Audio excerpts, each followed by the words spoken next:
السلام علیکم ورحمۃ اللہ وبرکاتہ۔ آج کا لیسن سورہ البقرہ کی آیت نمبر 238 سے 241 تک ہے۔ پارہ نمبر 2۔ اعوذ باللہ من الشیطان الرجیم، بسم اللہ الرحمن الرحیم۔ رب اشرح لی صدری ویسر لی امری واحلل عقدۃ من لسانی یفقہوا قولی رب زدنی علما اللہم فقہنا فی الدین۔ پھر آگے اللہ تعالیٰ ارشاد فرماتے ہیں، حافظوا علی الصلوات والصلاۃ الوسطیٰ، اپنی نمازوں کی حفاظت کرو اور خاص طور پہ درمیانی نماز، وقوموا للہ قانتین، اور اللہ کے لیے فرما بردار بن کے کھڑے ہو جاؤ۔ نمازوں کی حفاظت، جیسے کہ میں پیچھے بھی بتا چکی ہوں کہ ہمیشہ پڑھنا، وقت پر پڑھنا اور خشوع و خضوع سے پڑھنے کی کوشش کرنا، اللہ کو یاد کرنے کے لیے پڑھنا اور کھڑے ہو کر پڑھنا۔ اگر صحت ٹھیک ہے تو کوشش کریں، کیونکہ بیٹھ کر پڑھی ہوئی نماز کا آدھا اجر ملے گا۔ پہلے ہی ہم نماز کون سا بہت خشوع و خضوع سے پڑھتے ہیں، اگر اس کو مزید بیٹھ کے پڑھیں گے تو اس سے آدھا اجر ملے گا، اگر ہمیں کوئی مسئلہ نہیں ہے۔ لیکن اگر کسی کو مسئلہ ہے اور وہ کھڑے ہو کے نہیں پڑھ سکتا تو اسلام نے ہر طرح سے اجازت دی ہے، وہ بیٹھ کے پڑھ لے، لیٹ کے پڑھ لے، اشارے سے پڑھ لے، تیمم سے پڑھ لے، کوئی سختی نہیں، لیکن نماز کسی صورت معاف نہیں ہے۔ یہ آگے اللہ تعالیٰ نے صلاۃ الخوف کا طریقہ بتایا، یعنی جنگ ہو رہی ہے، تیر تلوار چل رہے ہیں۔ اس وقت کی جنگیں سامنے آمنے ہوتی تھی، تب بھی اللہ نے کہا کہ نماز نہیں چھوڑنی۔ اور یہاں خاص طور پہ ایک نماز کی طرف اشارہ کیا گیا، صلاۃ الوسطیٰ۔ نبی صلی اللہ علیہ وسلم نے جنگ خندق کے دن فرمایا، ان کافروں نے مجھے درمیانی نماز نہ پڑھنے دی حتیٰ کہ سورج غروب ہو گیا، اللہ ان کی قبروں اور گھروں کو آگ سے بھر دے۔ یہ بخاری کی حدیث ہے۔ سیدنا عباس اور سیدنا عبداللہ بن مسعود دونوں سے روایت ہے کہ آپ صلی اللہ علیہ وسلم نے فرمایا، صلاۃ وسطیٰ نماز عصر ہے۔ اور سیدنا عبداللہ بن عمر کہتے کہ آپ صلی اللہ علیہ وسلم نے فرمایا، جس کی عصر کی نماز قضا ہو گئی، اس کا گھر بار، مال اسباب، اولاد سب کچھ لٹ گیا۔ یعنی اتنا بڑا لاس ہے کہ کوئی کسی کا گھر جلا دے، اس میں اس کا گھر کا ہر سامان، اس کی اولاد سب کچھ جل جائے، تو اتنا بڑا لاس ایک عصر کی نماز کو چھوڑنا۔ ہم کتنی چھوڑ دیتے اور فکر بھی نہیں کرتے، اور عین عصر کی نماز پہ سو جاتے ہیں اور مغرب کے ٹائم اٹھتے ہیں۔ ہمیں احساس ہی نہیں ہوتا کہ کتنا بڑا لاس ہو گیا ہمارا، کیونکہ یہ لاس ہمیں نظر نہیں نہ آتے، اس لیے ان کی اتنی ٹینشن نہیں ہوتی۔ کتنے کیمرے لگا کے رکھتے ہیں ہم بڑے گھروں میں کہ دائیں بائیں ہر طرف دھیان رکھیں،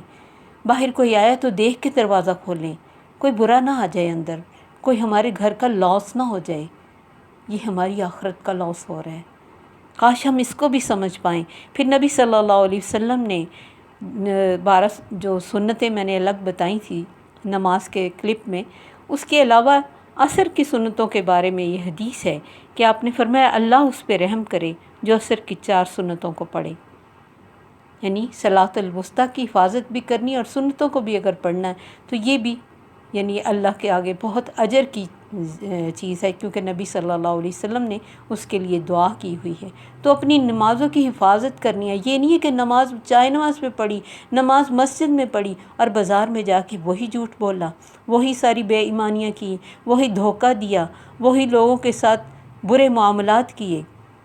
کہ نماز زندگی کا پورا ڈسپلن ہے، تو یہاں حکم بھی یہ ہے کہ نماز کے ڈسپلن میں آ جاؤ، تمہاری معاشرت ٹھیک ہو جائے گی، تمہارے تعلقات ٹھیک ہو جائیں گے، تمہاری سیاست ٹھیک ہو جائے گی، تمہارے جذبات کو سکون آ جائے گا، تمہارے جسمانی روحانی معاملات ٹھیک ہو جائیں گے۔ اپنی اولاد میں، اپنے گھر میں، اپنے شوہر کی طرف سے، بیوی کی طرف سے، خاندان کی طرف سے جہاں بھی مسائل ہیں، اللہ کو زیادہ سے زیادہ یاد کریں۔ جس گھر میں ایک بھی بے نماز ہو، اس کی نحوست پورے گھر میں آ جاتی ہے۔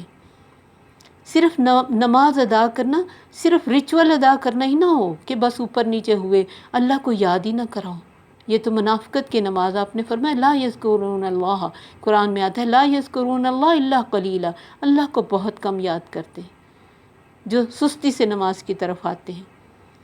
تو ہر معاملے میں اللہ کا ڈر ہو، بے حیائی اور برائی سے روکنے والی نماز پڑھی جائے، احساس ہو کہ میں اللہ سے مل کے آتا ہوں ہر تھوڑے چند گھنٹوں کے بعد، اس کے بعد میں بے ایمانی کروں، اس کے بعد میں پھر جھوٹ بولوں، نہیں۔ اور فرمایا قوموا للہ قانتین، خاموش ہو کر نماز میں بھی ایسے کہ اس کے ہاتھ پاؤں ہر چیز ریلیکس ہو۔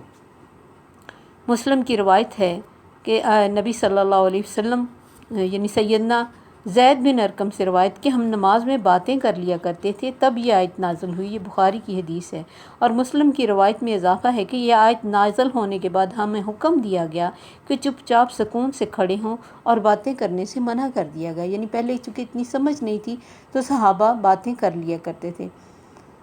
سیدنا جابر بن سامورہ کہتے کہ ہم نبی صلی اللہ علیہ وسلم کے ہمراہ نماز پڑھتے تو نماز کی آخر میں دائیں بائیں السلام علیکم ورحمۃ اللہ کہتے ہوئے ہاتھ سے بھی اشارہ کرتے۔ یہ دیکھ کر نبی صلی اللہ علیہ وسلم نے فرمایا، تم لوگ اپنے ہاتھ سے اس طرح اشارے کرتے ہو جیسے شریر گھوڑوں کی دمیں ہلتی ہیں، تمہیں اتنا ہی کافی ہے کہ تم قعدہ میں یعنی اپنی رانوں پر ہاتھ رکھے ہوئے دائیں اور بائیں منہ موڑ کر السلام علیکم ورحمۃ اللہ کہہ لیا کرو۔ اس لیے فرمایا کہ قنوت سے کھڑے ہو، فرما برداری ہو، دوام ہو۔ یہ سارا کچھ قانتہ میں آتا ہے۔ قانتات ان کا قانتین اور قانتات کا کئی دفعہ قرآن میں اللہ تعالیٰ نے ذکر کیا۔ اور پھر کوئی بات میں کسی کو بتانی ہو، جیسے کوئی نماز میں بھولا ہو تو مرد سبحان اللہ کہے گا یا اس لفظ کو پڑھے گا، جبکہ عورت اگر کسی بات کے بارے میں کچھ نماز میں کہنا چاہے تو وہ تالی بجائے گی۔ اس طرح ایک دفعہ نبی صلی اللہ علیہ وسلم کچھ لوگوں کی صلح کرانے گئے، ظہر کا وقت ہو گیا تو سیدنا ابو بکر صدیق نے نماز پڑھانا شروع کر دی۔ اب یہ دیکھیں کہ نماز کے ٹائم پہ وہ لیٹ نہیں کرتے تھے، حالانکہ نبی صلی اللہ علیہ وسلم ہمیشہ امامت کرواتے، لیکن انہوں نے دیکھا کہ آپ کو دیر ہو گئی تو نماز پڑھانا شروع کر دی، یعنی کہ چلیں 10 منٹ اور انتظار کر لیتے۔ جیسے ہمارے قاری حضرات عموماً سارے نمازی کھڑے ہوتے اور وہ اس وقت وضو کرنا شروع کر دیتے ہیں، تو یہ چیزیں منع ہیں، جب ٹائم ہو جائے تو فوری۔ اب یہ دیکھیں کہ حضرت ابوبکر صدیق نے نماز پڑھانی شروع کی، اتنے میں آپ صلی اللہ علیہ وسلم بھی پہنچ گئے اور صفوں میں سے گزرتے ہوئے پہلی صف میں آ کھڑے ہوئے۔ صحابہ رضی اللہ عنہم نے تالی بجائی، جس سے سیدنا ابوبکر صدیق متوجہ ہوئے اور پیچھے کی طرف دیکھا تو آپ پہلی صف میں کھڑے تھے۔ آپ نے سیدنا ابوبکر کو نماز پڑھاتے رہنے کا اشارہ کیا، لیکن ابوبکر صدیق نے دونوں ہاتھ اٹھا کر اللہ کا شکر ادا کیا، جیسے یعنی ہاتھ پر اٹھا کے شکر کرتے ہیں کہ آپ آ گئے۔ پھر الٹے پاؤں پیچھے ہٹے، نبی صلی اللہ علیہ وسلم نے آگے بڑھ کر نماز پڑھائی۔ نماز کے بعد فرمایا، تالی بجانا عورتوں کا کام ہے، مرد سبحان اللہ کہا کریں۔ سیدنا عائشہ رضی اللہ عنہ فرماتی کہ میں رات کے وقت جب آپ صلی اللہ علیہ وسلم نماز پڑھتے اور میں اپنے پاؤں لمبے کیے ہوتی تو سجدے کے وقت آپ مجھے ہاتھ لگاتے، میں پاؤں سمیٹ لیتی، جب آپ کھڑے ہو جاتے تو میں پاؤں لمبے کر لیتی۔ یعنی اتنے چھوٹے تو گھر ہوتے تھے اور وہ نماز میں آگے لیٹی ہوتی تھی، یعنی یہ کوئی اس سے یہ بھی پتہ چلتا ہے کہ یہ ایسی غلط چیز نہیں ہے کہ کوئی آگے لیٹا ہو تو اس کے پیچھے نماز پڑھ لی جائے۔ یہ کہ سترہ رکھنا بہت ضروری ہے، آگے سے گزرنے کا گناہ بہت زیادہ ہے، لیکن جیسے یہ لیٹی ہوتی تھی اور آپ ہر دفعہ ہاتھ لگاتے تھے تو ایسی کوئی چھوٹی موٹی اشارہ اگر کسی بات پہ کرنا پڑ جائے، کوئی بات بتانی پڑ جائے تو ہلکا سا اشارہ جس سے بتایا جا سکتا ہے۔ پھر آگے اللہ نے فرمایا وَإِنْ خِفْتُمْ فَرِجَالًا أَوْ رُكْبَانًا، پھر اگر تم خوف کی حالت میں ہو تو پیدل یا سوار۔ فَإِذَا أَمِنْتُمْ فَاذْكُرُوا اللَّهَ كَمَا عَلَّمَكُمْ مَا لَمْ تَكُونُوا تَعْلَمُونَ، تو جب تم امن میں آ جاؤ تو اللہ کو یاد کرو جیسے اس نے تم کو سکھایا جو تم جانتے نہیں تھے۔ ایک صحابی کہتے ہیں کہ ہم خارجیوں سے جنگ میں مصروف تھے کہ ایک صحابی ابو برزہ اسلمی اپنے گھوڑے کی لگام ہاتھ میں سنبھالے ہوئے نماز پڑھنے لگے۔ گھوڑا لگام کھینچنے لگا اور ابو برزہ بھی ساتھ ساتھ پیچھے چلتے گئے۔ یہ دیکھ کر ایک خارجی کہنے لگا، یا اللہ بوڑھے کا ستیہ ناش کر۔ جب ابو برزہ نماز سے فارغ ہوئے تو اس خارجی سے کہا کہ میں نے تمہاری بات سن لی ہے، میں نے نبی صلی اللہ علیہ وسلم کے ہمراہ 7-8 جہاد کیے اور میں نے دیکھا کہ آپ صلی اللہ علیہ وسلم لوگوں پر آسانی کیا کرتے تھے، اور مجھے یہ اچھا معلوم ہوا کہ اپنا گھوڑا ساتھ لے کر لوٹوں، نہ کہ میں اس کو چھوڑ دوں اور وہ جہاں چاہے چلے جائے۔ یعنی اس کی لگام کو پکڑ کے نماز پڑھ رہے تھے، تو جب گھوڑا چل پڑا تو وہ بھی ساتھ چل پڑے۔ پھر دین میں آسانی کی ایک اور مثال ہے کہ سیدنا انس بن مالک کہتے کہ آپ صلی اللہ علیہ وسلم نے فرمایا میں نماز شروع کرتا ہوں اور چاہتا ہوں کہ اسے لمبا کروں، پھر میں کسی بچے کے رونے کی آواز سنتا ہوں تو نماز کو مختصر کر دیتا ہوں، کیونکہ میں جانتا ہوں کہ بچے کے رونے سے ماں کے دل پر کیسی چوٹ پڑتی ہے۔ یہ بھی بخاری کی حدیث ہے۔ پھر نماز خوف پڑھنے کا طریقہ اللہ تعالیٰ نے بتایا ہے ایک جگہ پہ کہ جیسے نبی صلی اللہ علیہ وسلم نماز پڑھائیں تو ان کے ساتھ آدھے آدھے لوگ مل کر نماز پڑھیں، تو اس سے یہ پتہ چلتا ہے کہ جنگ سے بڑھ کر کون سی ایمرجنسی کی حالت ہو سکتی ہے۔ ہم چھوٹی سی ایمرجنسی، ہم تو شادیوں پہ نماز چھوڑ دیتے ہیں، ہم شاپنگ کے لیے جاتے ہیں نماز چھوڑ دیتے ہیں، گھر میں کوئی خدا نخواستہ کوئی تکلیف دہ مرحلہ آ جائے، کوئی بیماری ہے، کوئی فوت ہو گیا، نماز چھوڑ دیتے ہیں، وہ چلا گیا ہم نے نہیں جانا۔ ہمیں تو اس وقت زیادہ اللہ کو پکڑنا اور یاد کرنا چاہیے کہ وہ ایک ایسا انسان جو دنیا سے چلا گیا اور دنیا سے ڈسکنیکٹ ہو گئے، اس کے آخرت کے معاملات شروع ہو گئے، پتہ نہیں ہمارا کس وقت وہ معاملہ شروع ہو جائے، تو ہم اس بات کو دیکھیں کہ ہمارے اس وقت نماز چھوڑنے کا ٹائم ہے۔ وہ کون سا دنیا کا کام ہے جو نماز سے اہم ہو؟ اس لیے اللہ نے فرمایا نا، جس نے وَذَكَرَ اسْمَ رَبِّهِ فَصَلَّى، جس نے اپنے رب کو یاد کرنے کے لیے نماز پڑھی، تو رب کو یاد کرنے کے لیے تو ہمیشہ ہی انسان کو تیار رہنا چاہیے، بجائے اس کے کوئی چھوٹی چھوٹی بات پہ کہے میں قضا کر کے پڑھ لوں گا۔ کس نے ہمیں حکم دیا کہ خود ہی سے قضا کر کے پڑھ لو؟ ہاں، قضا ہو جائے کسی وجہ سے، کوئی ایسا سفر ہے، کوئی ایسی بیماری ہے، کوئی ایسی نیند ہے، کوئی ایسا غلبہ ہے، کوئی ہاسپٹل میں ایڈمٹ ہے، کوئی سمجھ ہی نہیں آئی ہے ٹائم کی بیماری میں، تب اللہ نے حکم دیا کہ قضا ہو جائے تو پڑھ لو۔ یہ نہیں ہے کہ ہم خود سے قضا کریں کہ اس وقت میرے پاس مہمان آئے یا فرینڈ کا فون آیا تو میں قضا کر لوں، یا کپڑے دھوئے ہیں تو قضا کر لوں، یا شاپنگ پہ گئی ہوں تو قضا کر لوں، یا پھر پہلے ہی پڑھ کے چلی جاتی ہوں، شاپنگ پہ جانا ہے، زور کے ساتھ اثر بھی پڑھ لیتی ہوں۔ ایسی چھوٹی چھوٹی باتوں پہ ہم نماز کو آگے پیچھے کر لیتے، اپنے پروگرامز کو آگے پیچھے نہیں کرتے۔ ہم کہتے ہیں یہ اپسیٹ نہ ہو، نماز کی کیا بات ہے، پڑھنی ہے نا، کسی ٹائم پہ پڑھ لیں۔ یہ پڑھنی نہیں ہے، یہ ڈسپلن، یہ تو زندگی کا ڈسپلن ہے۔ اگر ہم فوج کی زندگی میں دیکھیں کہ جب ان میں بگل بجتا ہے کسی بڑے فوجی کی طرف سے چھوٹے فوجیوں کو بلانے کے لیے، تو کسی فوجی کی مجال نہیں ہے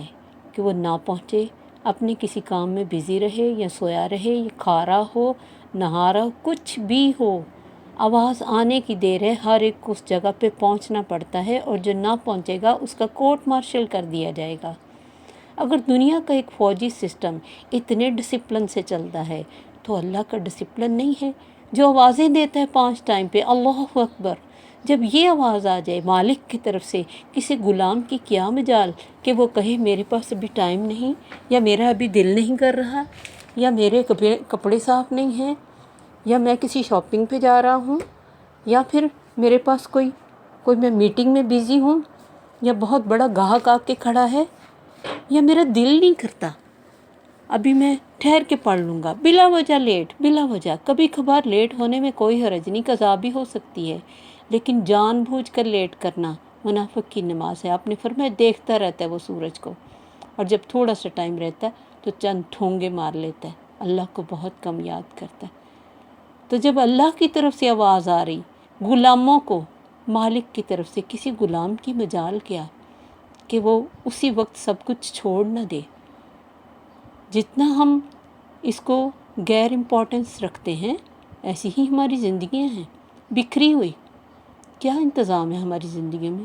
نہ سونے کا کوئی ٹائم ہے، نہ کھانے کا کوئی ٹائم ہے، نہ جاگنے کا کوئی ٹائم ہے، نہ گھر کے کاموں کا کوئی ٹائم ہے۔ جہاں بھی اس چیز کا ڈسپلن ہے، ان کا پوری زندگی ڈسپلنڈ ہے۔ تو یہ اللہ تعالیٰ نے ہماری بہتری کے لیے ہمیں سکھایا کہ 5 وقت وقفے وقفے سے میرے آگے کھڑے ہو، تاکہ تمہیں زندگی گزارنے کا سلیقہ آئے، تمہیں اللہ کے حکموں کا احساس ہو، تم اس کے عبد بن کے سوچو کہ ہماری حیثیت کچھ نہیں ہے،